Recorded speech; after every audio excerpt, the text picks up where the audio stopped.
This is Rizwan Dawar. You're watching my YouTube channel Radiology Video by Rizwan Dawar.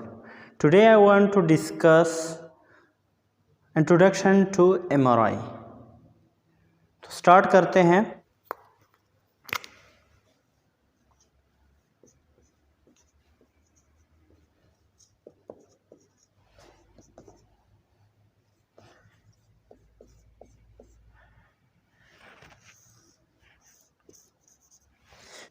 Introduction to MRI.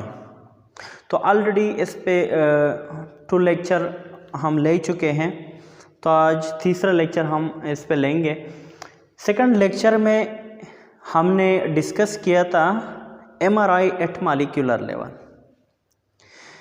कि हमारे body जो है 70% water से बनी है.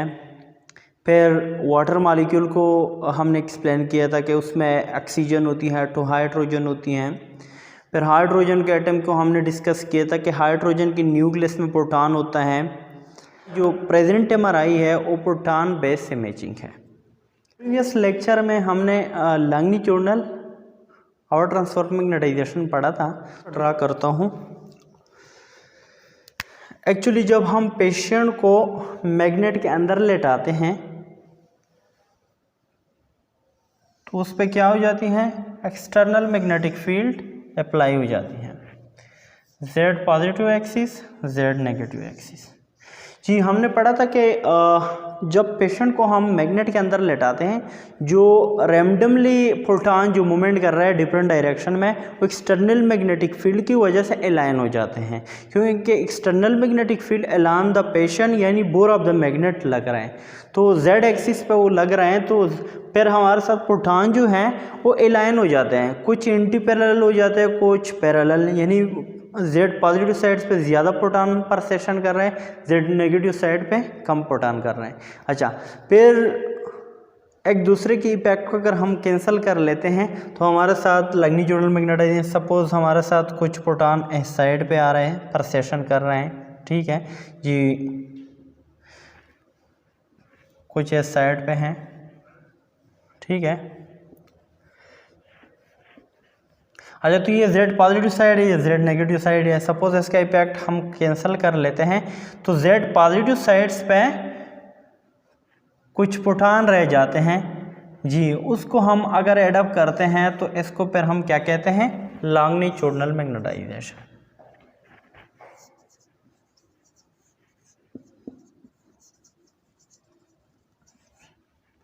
ये लॉन्गिट्यूडनल मैग्नेटाइजेशन. अच्छा, मैग्नेटाइजेशन को हम मेजर नहीं कर सकते, इनके लिए ट्रांसवर्स मैग्नेटाइजेशन का बनना ज़रूरी है. तो उसको बनने के लिए फिर हम क्या करते हैं, लॉन्गिट्यूडनल मैग्नेटाइजेशन को हम डिस्टर्ब करते हैं. तो उसको हम कैसे डिस्टर्ब करेंगे, कैसे इम्बैलेंस करेंगे, हम रेडियो फ्रीक्वेंसी को सेंड करेंगे जी. रेडियो फ्रीक्वेंसी हमने सेंड कर दी, यानी रेडियो फ्रीक्वेंसी एक्चुअली हमारे साथ फ्रीक्वेंसी होती है, एनर्जी होती है. तो क्या कर लेते हैं, यहाँ पे लॉन्गिट्यूडनल मैग्नेटाइजेशन जो है इसका रिडक्शन स्टार्ट हो जाता है जी. ट्रांसवर्स मैग्नेटाइजेशन जो है इसका बनना स्टार्ट हो जाते हैं.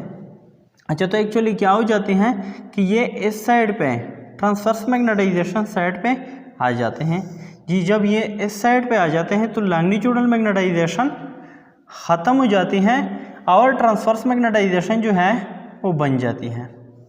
सपोज ट्रांसवर्स मैग्नेटाइजेशन बना.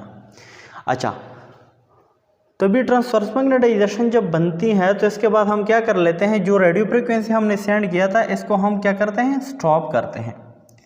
अच्छा, जब ये स्टॉप हो जाए तो यहाँ पे जो प्रोटॉन परसेशन कर रहे हैं हमारे साथ ट्रांसवर्स प्लेन में, ये ट्रांसवर्स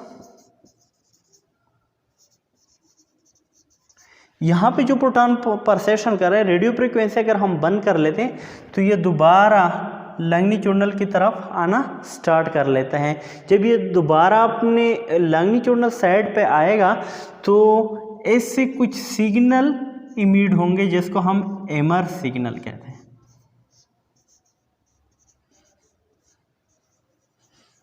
जी. अच्छा, तो दोबारा रिपीट करता हूँ, एक्चुअली जब हम पेशेंट को मैग्नेट के अंदर लेटाते हैं तो इसके ऊपर एक्सटर्नल मैग्नेटिक फील्ड अप्लाई हो जाता है। तो उस एक्सटर्नल मैग्नेटिक फील्ड के नतीजे में कुछ प्रोटॉन जेड पॉजिटिव साइड्स पे अलाइन हो जाते हैं, कुछ नेगेटिव साइड्स पे, लेकिन जेड पॉजिटिव साइड्स पे ज़्यादा प्रोटॉन परसेशन कर रहे हैं। तो इन दोनों के इम्पैक्ट को हम कैंसिल कर लेते हैं, तो कुछ प्रोटॉन जेड पॉजिटिव साइड्स पे मतलब रह जाते हैं। इनको हम एडअप करते हैं तो उसको हम लैग्नीट्यूडनल मैग्नेटाइजेशन कहते हैं। फिर उसको डिस्टर्ब करने के लिए, क्योंकि हमें ट्रांसवर्स मैग्नेटाइजेशन की ज़रूरत है, अच्छा, तो हम रेडियो फ्रीक्वेंसी को सेंड करते हैं। जब हम रेडियो फ्रीक्वेंसी सेंड करते हैं तो यहाँ पे कुछ प्रोटॉन ज़्यादा एनर्जी गेन कर लेते हैं, एंटी पैरेलल साइड पे परसेशन स्टार्ट कर लेते हैं। तो उसकी वजह से लैग्नीट्यूडनल मैग्नेटाइजेशन जो है वो इम्बैलेंस बन जाते हैं। तो यहाँ पे लैग्नीट्यूडनल मैग्नेटाइजेशन का रिडक्शन स्टार्ट हो जाता है, ट्रांसवर्स का फॉर्मेशन स्टार्ट हो जाती है। जब ये बन जाता है तब हम क्या करते हैं, रेडियो फ्रीक्वेंसी को यहाँ पे स्टॉप कर लेते हैं। जब रेडियो फ्रीक्वेंसी को स्टॉप करते हैं तो यहाँ पे ट्रांसवर्स जो मैग्नेटाइजेशन बना है इसका रिडक्शन स्टार्ट हो जाता है। जो लैग्नीट्यूडनल मैग्नेटाइजेशन है इसका रिकवरी स्टार्ट हो जाती है। अच्छा, तो इस दौरान फिर सिग्नल इमिट होते हैं, उस सिग्नल को हम एमआर सिग्नल कहते हैं। अच्छा, तो हम एमआरआई के एडवांटेजेस और डिसएडवांटेजेस को डिस्कस करते हैं।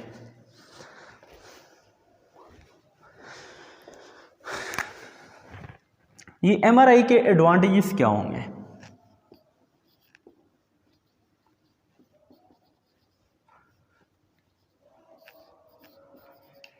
जी, फर्स्ट, इसमें आयोनाइजिंग रेडिएशन हम यूज नहीं करते हैं। No use of ionising radiation.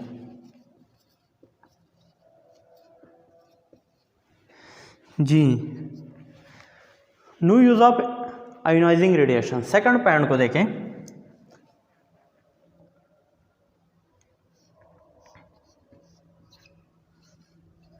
More sensitive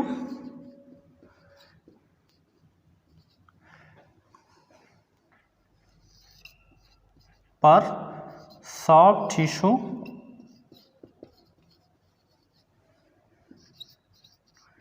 detection, यानी सॉफ्ट टिश्यू डिटेक्शन के लिए, डायग्नोसिस के लिए एमआरआई जो है वो बेस्ट मोडेलिटी है।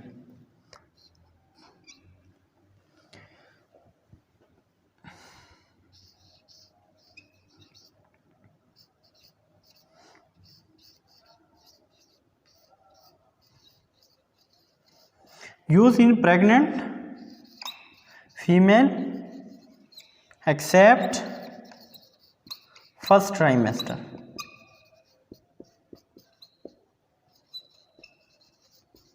जी, प्रेग्नेंट फीमेल के अंदर भी हम इसको यूज़ कर सकते हैं फर्स्ट ट्राइमेस्टर के अलावा।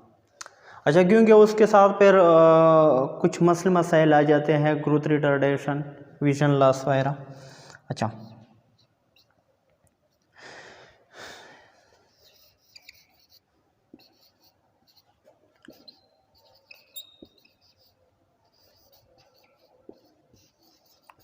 जी, रीनल फेलियर के पेशेंट में भी हम यूज़ कर सकते हैं, क्योंकि यहाँ पे हम कंट्रास्ट की क्वांटिटी भी कम देते हैं। जी, थोड़ा बहुत, अगर बहुत ज़्यादा इसका क्रेट वगैरह वैल्यू बहुत ज़्यादा आ रही है तब तो हम यूज़ नहीं कर सकते। एक्चुअली इसका जीपीआर वगैरह अगर हम देखें तो इसका मतलब अगर 30 से भी इसका जीपीआर जो है, ग्लोमेरुलस फिल्ट्रेशन रेट ज़्यादा है, तब भी हम इसको यूज़ करते हैं। अच्छा,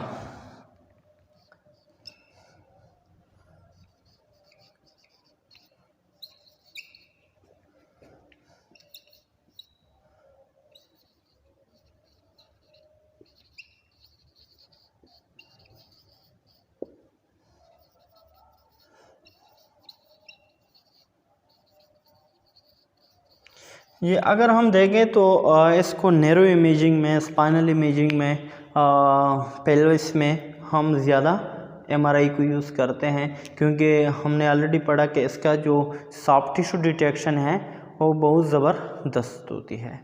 जी, डिसएडवांटेजेस की तरफ जाते हैं। तो मैं यहाँ पे लिखता हूँ डिसएडवांटेजेस।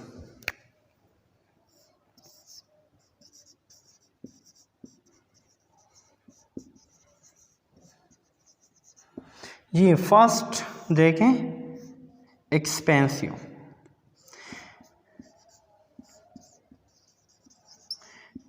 ज़्यादा एक्सपेंसिव होते हैं तो हर कोई इनको यूज़ नहीं कर सकता। जी, सेकंड पॉइंट को देखें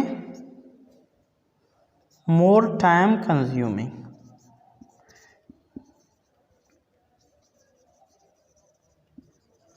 जी, टाइम ज़्यादा लेते हैं, यानी वो ज़्यादा टाइम लेते हैं। थर्ड जो है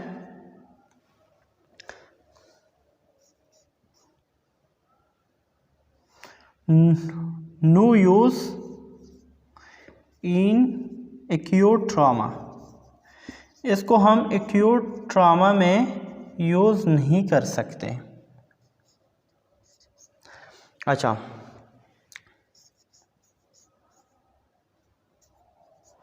मोर अकर मोशन आर्टिफैक्ट। इसकी वजह से जो है मोशन आर्टिफैक्ट बहुत ज़्यादा आ रही है, क्योंकि मोशन के लिए बहुत ज़्यादा सेंसिटिव है।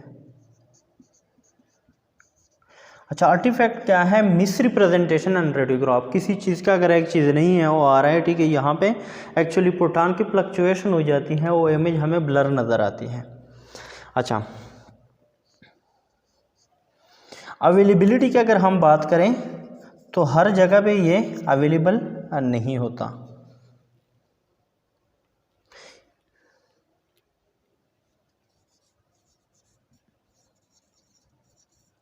एवरीवेयर, यानी ये हर जगह पे अवेलेबल नहीं होता। जी, अगर हम इसकी मेंटेनेंस की बात करें तो इसका मेंटेनेंस जो है वो ज़्यादा एक्सपेंसिव है। अच्छा, maintenance is more expensive.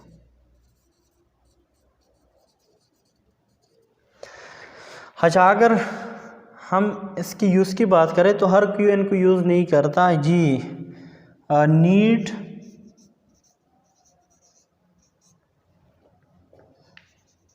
More experienced hands professional.